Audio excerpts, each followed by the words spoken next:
Good morning, Taiwan! Good morning, everywhere! Ay, busy na naman si Inday. Ayan guys, so hihiwa na naman ako ng maraming karne. Alam nyo guys, aadobuhin ko yan. Ayan. Ito ang lawak niyan. Sibuyas. Malingso. Malingso is patatas. Honglupo. Honglupo is carrots. At ito ay raw. Ang tawag sa karning baboy ay raw. Yan. Hindi lang yan. Marami din ako lulutuin yan. Ang daming broccoli. Nagdilaw-dilaw na lang yung broccoli o kasi ilang araw na to sa sa rep. At syempre marami ako guys dito. Marami ako ditong binabad sa tubig na Ayan. Ito marami akong binabad sa tubig na ichay. Kasi binababad ko talaga yan. Kailangan natin ibabad ng matagal sa tubig ang ating lulutuing gulay. Kasi para matanggal yung mga ano ba yun? Mga insekto. Mga gamot na ini-spray. Ayun. So patuloy kong ibababad ito habang ako ay maghihiwa. Ito muna ang gagawin ko. Hala, nasan yung aking pambalat. Ay siya, nawawala. Hindi ko alam kung nasaan. Mamaya na yan. Hindi ko makita. Maghihiwa na lang muna tayo ng baboy. Ayan, at ating imamarinate ito. Nasaan kaya yun? Saan kaya iniligay ni Evelyn? Wala. Hindi ko makita. Ang aking peeler. Where's the peeler? The peeler, I don't know where. So, maghihiwan ng package muna ng mga karne. Ayan. Ito yung nahiwa na pero gusto pa rin ni Amo ay paliitin. Uy, gamit ko na naman yung magandang kutsilyo ko guys. Sobrang ganda. Ganda, ang ganda. O diba, pag magandang kutsilyo mo guys, hindi ka talaga mahihirapang maghiwa. Ang hirap kaya magawa ng kita nyo ba? Hindi nyo ata kita eh. Bababa natin ng konti, hindi nyo kita yung paghihiwa ko eh. Yun. Di ba ang ganda maghiwa oh.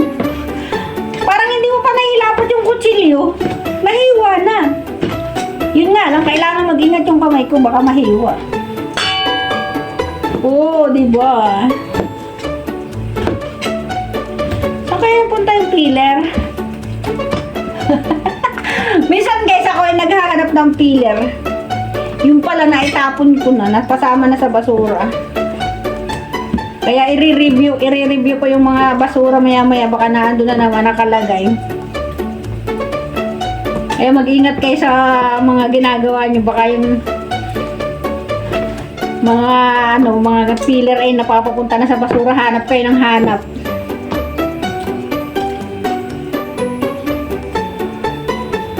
Ginawa ko to guys kasi puro na lang mukbang yung aking content.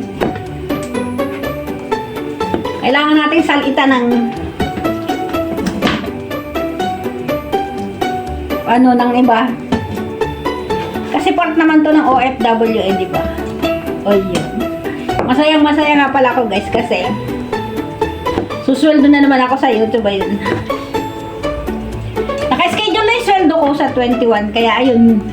Ibibili ko ulit siya ng isang desktop at saka isang printer kasi yung printer pwede siyang pagkitaan do sa amin. So, diba? Kahit pa paano ay napapakinabagan ko yung aking pagiging content creator. O, diba? Simpleng-simple lang yung ginagawa ko kahit pa paano ay sumuiseldo ako sa pagiging content creator ko. Kaya yung mga walang mai-upload dyan na pagko-content, ay naku, wag kayo mag-isip ng kung ano-ano. Gawa kayong content kasama pamilya nyo. Mga anak nyo. Natutuwa ako kasi pag may nakikita ko nagko-content, yung mag-anakan, ay, ang saya-saya ko. Pag nakikita ko, siguro pag uwi ko ng Pilipinas, gano'n ang gagawin ko. Tuturuan ko mag-vlog yung mga anak ko. At least, di ba? Kikita tayo ng libre. Ganon lang. Alam nyo guys, utay-utay ko na napapakinabagan talaga yung pagiging content creator ko. Kahit pa paano may naipundar na din ako dun. Slowly lang.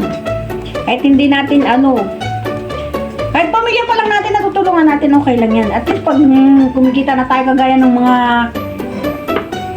content creator ng mga sikat dyan na tumutulong na sa iba, gagawin ko din yun, di ba? Promise! Hindi ako magsasawa na tumulong. Di ba? Ganun lang. Kailangan ay maging matulungin tayo. Kasi yung pera naman natin, hindi mo natin madadali sa kamatayan. Naniniwala ba kayo? Nadadala nyo ba yung kayamanan nyo? Sa inyong paglisan, hindi naman, di ba? Eh, tulong na lang ng itulong mo, di ba? Alamin dito guys, kaya tingnan mo yung tawang-tawa ko, pero ang suot ko guys ay ang dami, 4 na susun yan. Kaya siya naman ako ginawin, no, di ba? Ayokong giniginawa ko. Baka ako ay magkaroon ng ayoko inuubo ako, kaya bayain ng marami suot ko. Ganun yun! Ay, tapos agad. Dahil sa pagdadaldal ko, tapos ko na agad. Gagawa ko guys, imamarinate ko to. Kasi adubuhin ko to kailangan i-marinate natin. Gawa tayo ng pang-marinate. Kunting sibuyas lang muna.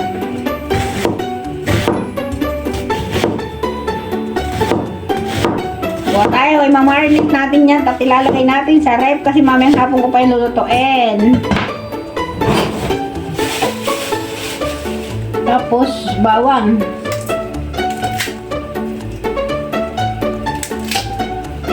Damihan na natin para masarap. Di ba?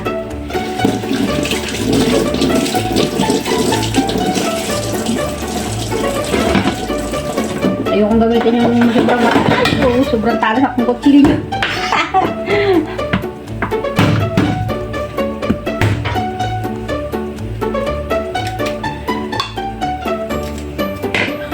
Ang dami ko ng stock na video guys. Mga upcoming ko ang pang premiere, sobrang dami na. Tapos na yung hanggang Mayo, may April na nga yata eh. Ayan. Kaya yung iba na ko na video ko, ginagawa ko instant premiere na lang. Para mabawasan yung gulo-gulo na dito ni.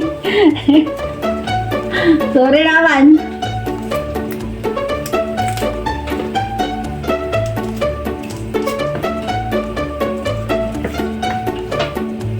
Ang ganda sana pag naghihiwa ka tapos may yung ginagawa ng iba habang naghihiwa ay may nagbi-video para pwedeng maganda kasi ngayon sikat na sikat yung pang screencast sa YouTube. Kaso mo wala akong taga-video eh. Yung handle ko nga ng cellphone simple lang yan.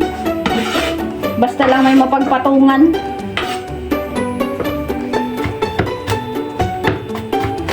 Ayan guys, ganito lang guys.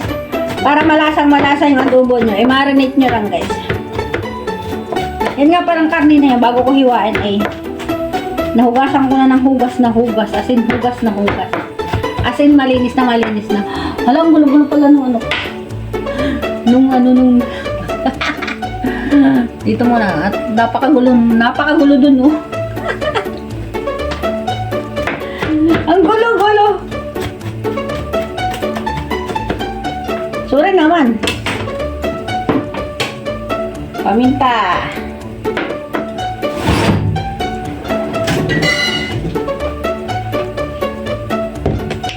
So at dahil malinis naman yung kamay ko, dahil ito lang naman ang ginawa mo, karne lang ang ginagawa ko mula kanina, kaya Mag-marinate na tayo. Lagyan na natin ng bawang. Malinis kamay ko.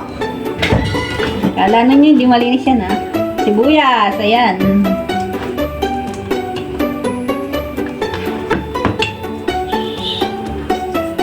Tapos, paminta, damihan natin para masarap. At tuyo. Oh, ayan. Damihan. So, ayun na nga guys. Ima-marinate ko ito. Tinagay ko sa rep.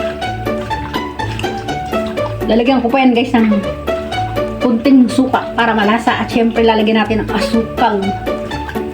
So, hindi ko na sa inyo ipakikita ang pagluluto nito guys. Kasi nga, pag nagluluto ko nito, ini-upload ko ito sa aking Alicia Perrin Food Highlight. Doon sa page ko. Kaya para malaman nyo yung makita nyo yung mga niluluto ko, nandun lahat nyo sa page ko. Nandun naka-stack yung mga luto kong pagkain sa page.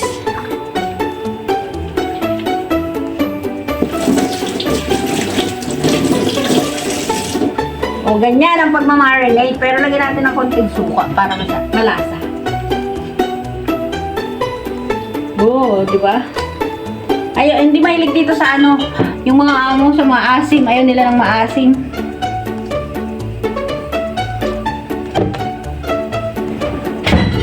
So, ayun na nga guys. Luto. Tatakipan na natin ito guys. Kasi, mamaya pang hapon nga ako magluluto. So, ayan. Tapos na ang pagmamarinate.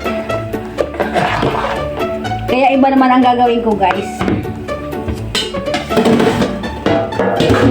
Ang gulo-gulo ng kusina ni Inday. Sorry naman, magulo ang kusina ni Inday.